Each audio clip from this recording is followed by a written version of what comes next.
Hello friends, today the topic of the tutorial is comments and various maths operations used in Python. So you might be thinking, what's the use of comments? So comments are very useful when we are programming long codes. Comments help us by telling us what the code is all about or what a particular line is all about. They are very useful and you will see them when you are programming big programs, and let's see how the comments work. So there are two types of comments. As you can see over here, there is a single line comment and a multiple line comment. The single line comment, you can see, starts with a hash, and that's what the benefit is of using a single line comment, that it can be started with an hash and you can start it. Now coming to multiple line comments require triple triple quotes, as you can see, and between them you can write your code which you want. Like here we have written this is a multiple line comment, so this all this would be comment. Now coming to expressions and addition operators, the addition here, the expression is 4 plus 5, like, and the addition is the variable that stores this value. So coming to the example over here, as you can see that expressions tell us what to operate. Like here 4 plus 5 is the expression that we need to perform.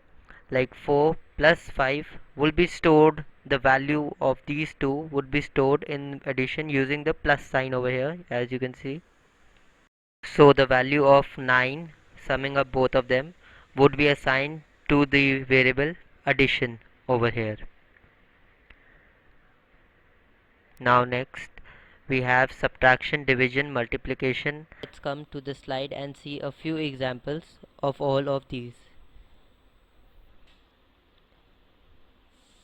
See, like subtraction variable, we have two values over here, 5 and 2, and we have a minus sign, so 5 minus 2 would give us the result 3. Division over here, with the slash, would divide operation between 7 and 2 and would give us the float value of 3.5. Similarly with multiplication, in the variable we have the multiplication symbol, and we have two variables 3 and 8, and then we have the value 24. Now coming to the exponential variable, exponential is like putting two stars or multiplication symbols, and here as we put two stars, as you can see.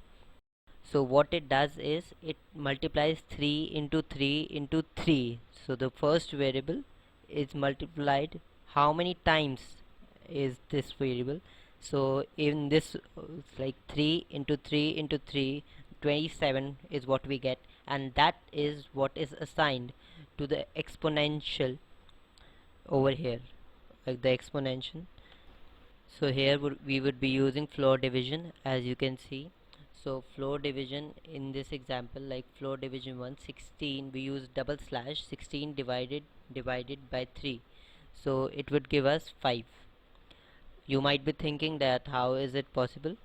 So here we get 5 and a 1 3, so the 1/3 portion would be cancelled out and would not be displayed, and we floor division 1 would get the value of 5. Similarly in the down, in the second floor division 2, 16 divided by 6, and this gives us a 2. Now let's come to the next topic, that is modulo operators. So modulo operators gives us the remainder value, as we see over here, like 4 modulo 3, using the percentage symbol. So 4 modulo 3 would give us the value 1. So modulo 1 will have the value 1. Similarly modulo 2, modulo 3 would be operating on similar basis. Since modulo 3 has no remainder, it would give us the value of 0 in the modulo. Now coming to the assignment operators. So there is an assignment operator for each 7 operations that we have studied right now. Come, let's see all the assignment operators and how they are used in the following examples of assignment operator. Now if you can see, in both the above as well as in the below box, the same operation is performed, but there is only one difference, that this is code mentioned in the above is smaller as compared to those which in the another box. As shown over here, the assignment operator is used to assign the add assignment value that is above, that is given 3, is now added 5.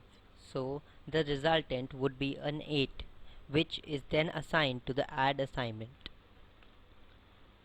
Similarly, as you see in the box below, the same operation is performed, but here in the above section it is more easy.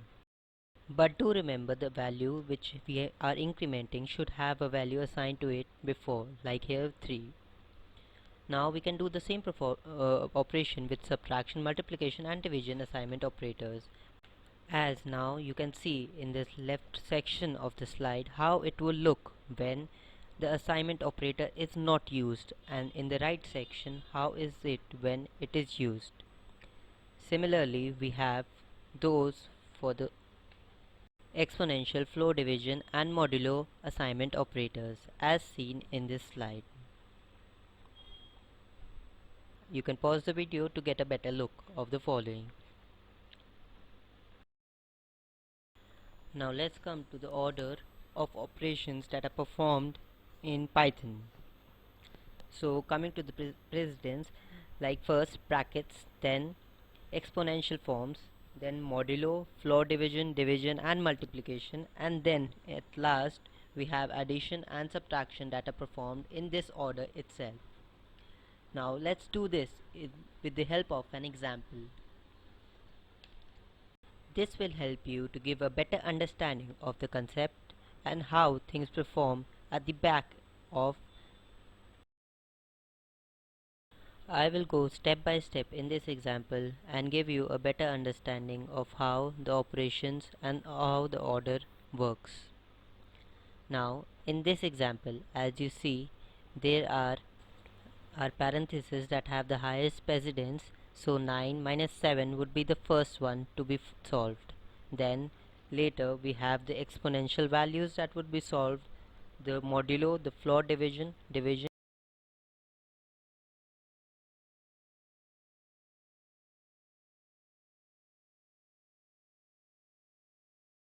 so 9 minus 7 would be solved first, that would give us a 2, then 2 and 3, since exponential has the next precedence, 2 and 3 would be solved, that would give us an 8. Now 8 into 2, then that would result into a 16. Now 10 divided by 6 with a floor division into gives us minus into minus 1 into 2, now that gives us an 8, and then a minus 1 down. Now solving the step further, we get 16 plus minus 8 and minus 1. That would now result into a 7. And now this value of 7 would be assigned to the variable original. Now let's recap what we have learned till now. We have learned how the single line comments and the multi-line comments work, what are expressions. You now know how to operators are used, and how the assignment operator works, as well as the order of operations in Python. Coming up next, we will